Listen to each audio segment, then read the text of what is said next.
وبرکاتہ نحمده ونصلی علی رسولہ الکریم اما بعد فاعوذ باللہ من الشیطان الرجیم بسم اللہ الرحمن الرحیم قل هل يستوي الذین یعلمون والذین لا یعلمون.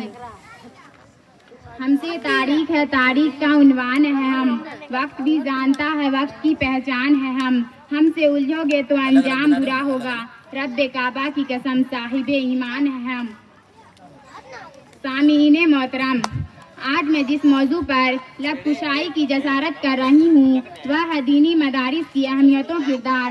سامعین محترم، اس امت کی رہبری اور رہنمائی کے لیے جو پہلا مدرسہ قائم ہوا وہ غار ہیرا تھا، جس کے معلم اول رب کائنات، متعلم اول رحمت کائنات، واسطے اول جبریل امین، کتاب اول قرآن کریم اور مخاطب اول صحابہ کرام کی جماعت تھی.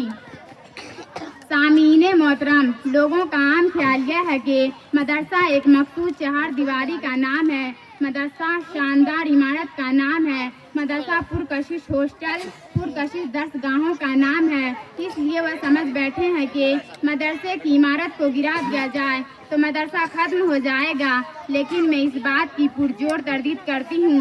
سامعین محترم، مدرسہ فلک پوش عمارت کا نام نہیں، مدرسہ مزین اور بند کمروں کا نام نہیں. اگر ایسا ہوتا تو ہم اس سادہ سا چبوترے کو مدرسہ نہ کہتے. وہاں بیٹھ کر تعلیم حاصل کرنے والے کو اصحاب صفا سے یاد کیا جاتا ہے.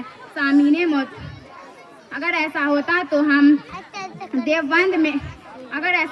تو ہم دیوبند میں واقع انار کے سائے کو مدرسہ نہ کہتے، جہاں محمود نامی استاد نے محمود نامی شاگرد کو تعلیم دے کر ہزاروں مدرسوں کی بنیاد رکھی تھی. تو پھر ہم آپ ہی سے پوچھتے ہیں، اگر ان چیزوں کا نام مدرسہ نہیں تو پھر مدرسہ کیا ہے؟ میں عرض کرتی ہوں، مدرسہ وہ ہے جہاں انسان کو انسان بننے کی تعلیم دی جاتی ہے، جہاں سے زندگی گزارنے کا ڈھنگ سکھایا جاتا ہے، جہاں علم کی شمع ان کے سینے میں روشن کی جاتی ہے، جہاں ان کو اعلیٰ اخلاق اور ادب سکھائے جاتے ہیں.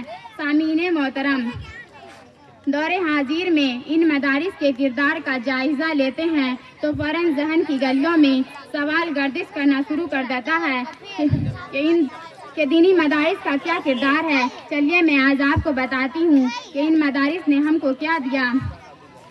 اگر آج یہ دینی مدارس نہ ہوتے تو آپ کا نکاح پڑھانے والا کوئی نہ ہوتا. اگر آج یہ دینی مدارس نہ ہوتے تو آپ کا جنازہ پڑھانے والا کوئی نہ ہوتا. اگر آج یہ دینی مدارس نہ ہوتے تو حقوق زوجین کو بتانے والا کوئی نہ ہوتا.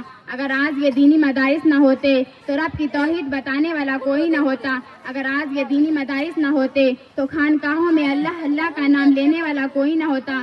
اگر آج یہ دینی مدارس نہ ہوتے تو قومی اسمبلی میں ناموس رسالت اور ناموس صحابہ کی لڑائی کوئی نہ لڑتا. کسی شاعر نے کیا خوب کہا ہے، اللہ سے کرے دور تو تعلیم بھی فتنہ، اللہ سے کرے دور تو تعلیم بھی فتنہ، املاک بھی اولاد بھی جاگیر بھی فتنہ، ناحق کے لیے اٹھے تو شمشیر بھی فتنہ، شمشیر ہی کیا نعرہ تکبیر بھی فتنہ. السلام علیکم ورحمۃ اللہ وبرکاتہ.